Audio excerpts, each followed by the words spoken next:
Hi friends, in the last session we have discussed that a program. Okay, we have discussed a program to eliminate duplicates from the list. Okay, we observed that anyway by using two ways. One is by using set function and second one is by using logical. First one is by using set function and second one is by using logical. And we observed that set won't support indexing and slicing. With respect to that, we observed a small program. Okay, it is giving that set object not subscriptable. Okay, set object not subscriptable. Okay, this is what we have learned as part of in the last session with respect to set data structure. Okay, today we are going to discuss about a dictionary. Okay, today we are going to discuss about a dictionary data structure.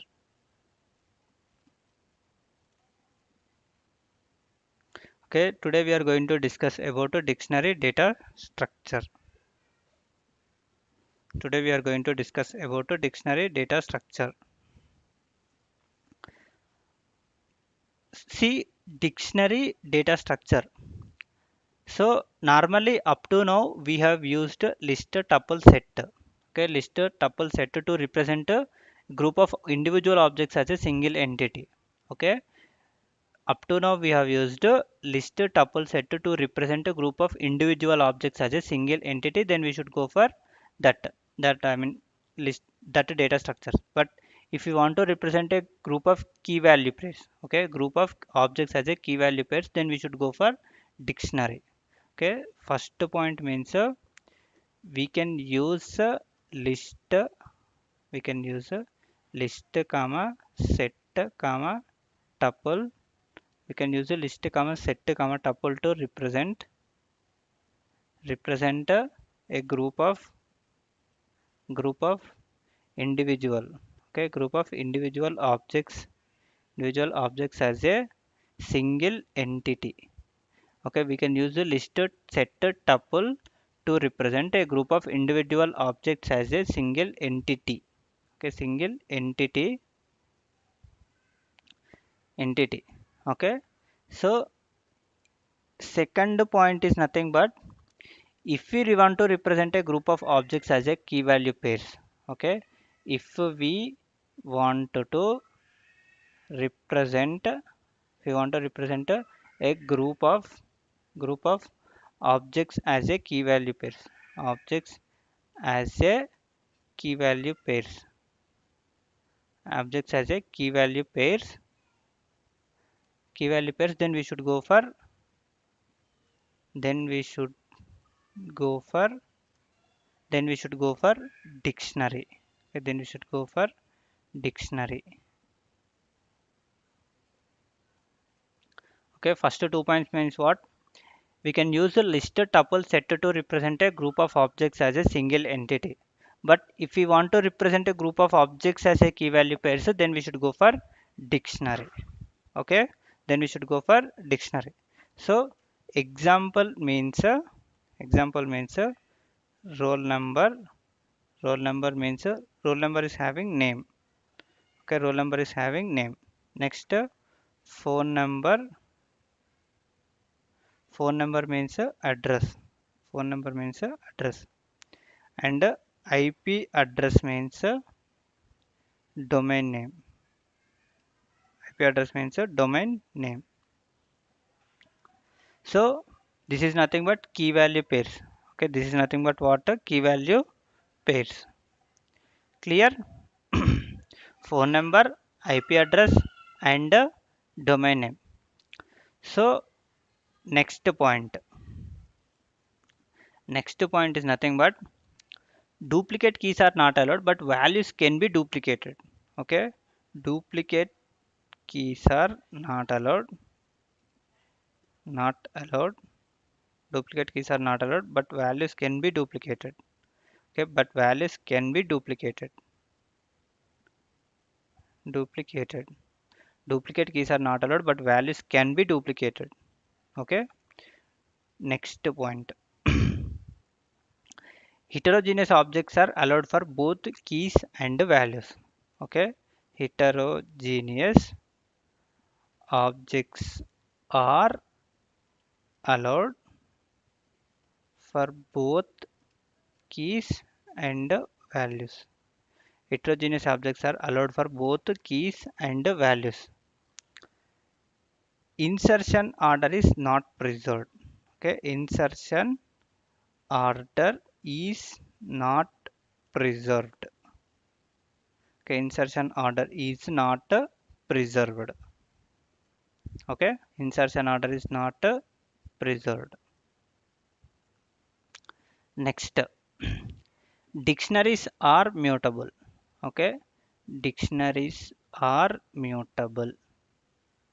Okay, dictionaries are mutable. Dictionaries are mutable. Next, dictionaries are dynamic. Okay, dictionaries are dynamic. Dictionaries are what? Dynamic.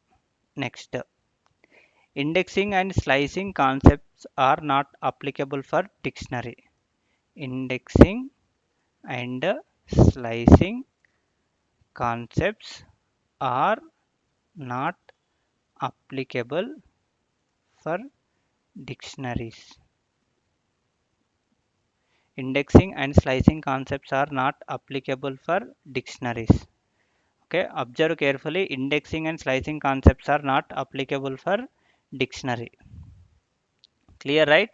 Next point, note. So normally first observe one more time dictionary data structure. Okay, first dictionary data structure. So from starting onwards, we observed that list a tuple set and a range data type to represent a group of objects as a single entity. But special data structure is a dictionary. Dictionary, if we want to represent a group of objects as a key value pairs, then we should go for dictionary. Okay, if we want to represent a group of objects as a key value pairs, then we should go for dictionary. Clear? Next. So this is nothing but key, this is nothing but value. So this is nothing but key and this is nothing but value. In the same way, we are using key value pairs. Okay, we are using key value pairs. So with respect to this, some additional points. Okay, nothing but duplicate keys are not allowed, but values can be duplicated. Okay, duplicate keys are not allowed, but values can be duplicated. Okay, but values can be duplicated. Heterogeneous objects are allowed, but for both keys and values. Okay, heterogeneous objects are allowed for both keys and values. Insertion order is not preserved. Okay, insertion order is not preserved because in which way the elements you are giving, so the same way elements is not going to insert. That is not guarantee. Dictionaries are mutable and dictionaries are dynamic. Okay, dictionaries are mutable and dictionaries are dynamic. Indexing and slicing concepts are not applicable for dictionaries. Okay, indexing and slicing concepts are not applicable for dictionary. Okay, now observe the note, one point. In C++ and Java, dictionaries are known as map, and whereas in Perl and Ruby it's known as a hash. Okay, in normally in Java, comma C++ are in C++ and Java, dictionaries dictionaries are known as a map. Okay, are known as map, whereas whereas in Perl and Ruby, Perl and Ruby, it is known as a hash. Okay, whereas in Perl and Ruby, it is known as a hash. Clear, right? What is dictionary data structure? Okay, what is dictionary data structure? Okay, first of all, if anyone is going to ask the question what is dictionary data structure means, if you explain these points, the opposite person full happy. Okay, opposite person feel full happy by listening these points and he can get confidence on you, you know the subject. Okay, Thank you friends. Thanks for watching this video. Please subscribe to my channel if you are watching for the first time. And if you are having any questions or queries, please post your query in the comment section or reach out to my email ID in the given description. Thank you friends. Thanks for watching.